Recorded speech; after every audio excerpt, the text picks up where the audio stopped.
Mai Ka Ko, a Como Mai the Curtain Call, a weekly program of reviews, previews, interviews, and features of and with the great art and artists on Maui and beyond. I'm Paul James Brown. If you're feeling slightly verklempt at our current situation, with our sacred house being unapologetically torn down, South Americans being murdered for a non-death penalty crime, elections being rigged, a tyrant in control of the reins of power, American troops occupying our cities, U.S. citizens being terrorized for being Hispanic, Asian, African, or foreign-looking, corruption at the highest levels, and mendacity that would try Big Daddy, don't despair. There's an antidote awaiting for you at Pro Arts Playhouse next Saturday and Sunday. But only about 300 of you will get the chance for this true ray of sunshine. I'm talking about Maui OnStage Education and Youth Program's current production of John Glor's Stinky, Cheeseman and Other Fairly Stupid Tales, co-directed by Tina Kailaponi and Jessica Nelson. Not only will this make you forget about our daily dilemmas, but it will inject you with a generous dose of hope for the future as you witness this outstanding troupe of young thespians present a truly complex, engaging, entertaining, and hilarious work of theater art. This piece presents some of our most beloved and nostalgically remembered tales from our youth and turns them upside down, inside out, and all around, such as Chicken Little, The Princess and the Pea, The Ugly Duckling, The Frog Prince or Iron Henry, Little Red Riding Hood, Jack and the Beanstalk, Cinderella, Rumpelstiltskin, The Tortoise and the Hare, and The Gingerbread Man. I may have missed one or two. There are so many, and they come and go in rapid succession. It also presents some of the most well-known tunes, such as the Hallelujah Chorus, Greensleeves, The Flight of the Valkyries, and the Battle Hymn of the Republic, and gives them new, unthought-of meanings. I especially love their treatment of the Hallelujah Chorus when they got to the part that goes, "And he shall reign forever and ever." Mr. Glor's treatment of these chestnuts from many of our childhoods makes fractured fairy tales look like a drama.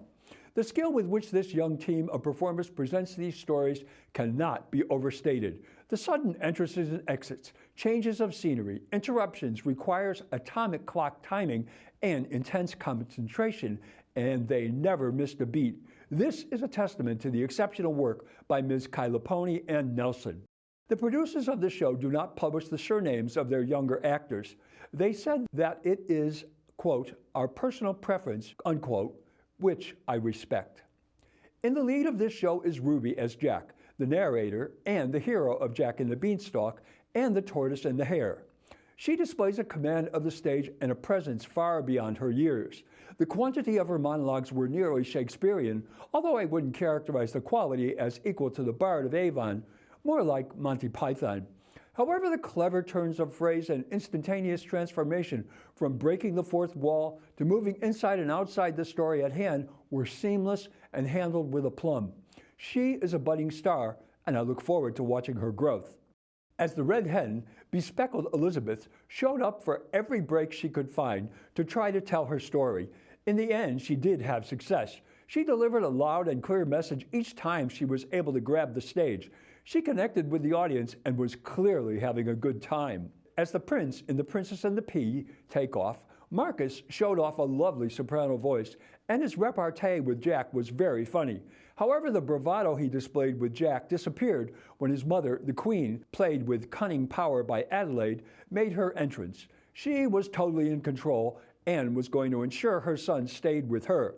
However, she didn't bank on the Princess, Daisy, who was bent on getting the prince and becoming the next queen, figuring out how to get the prince away from his mom. It was clear the princess would grow into the same overbearing and selfish queen as her soon-to-be mother-in-law was.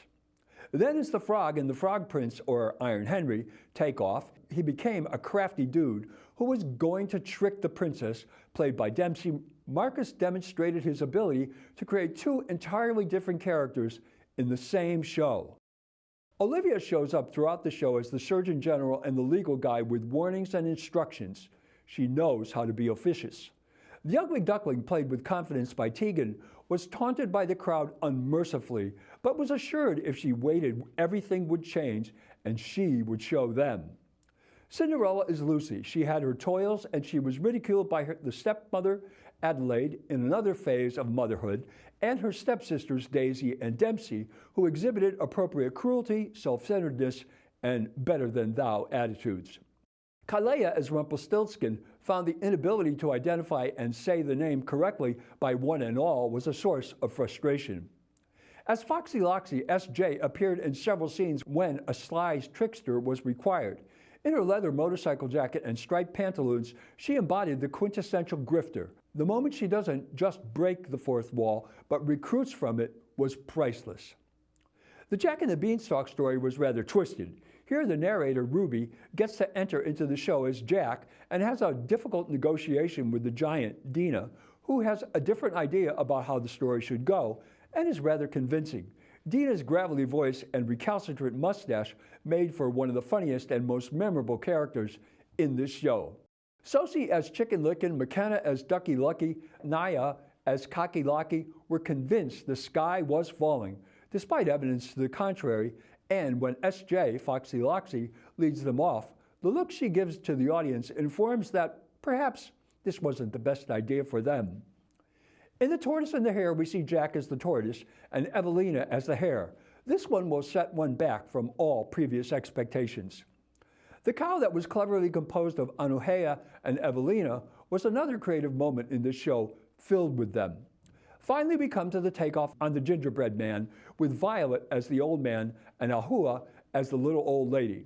She was so convincing as this character. I love the modern stove in what appeared to be a rural setting, and then, instead of a gingerbread man, out pops Stinky Cheeseman, played with enthusiasm and panache by Kailea. It was such a fun character. Jessica Nelson wasn't just the co-director, but also with her mom, Vicky, they combined to be the costume directors. The costumes were such a kick, colorful, character-driven, and quite creative. The giant, the ugly duckling, the red hen, Foxy Loxy, the princesses, and queen outfits, and the Stinky Cheeseman are some that stood out.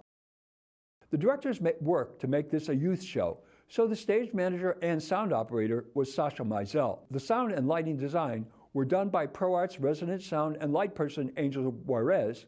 The set, by Morgan Whitmer, were a series of paintings that were operated by cast members like curtains pulled by hand and swept into view.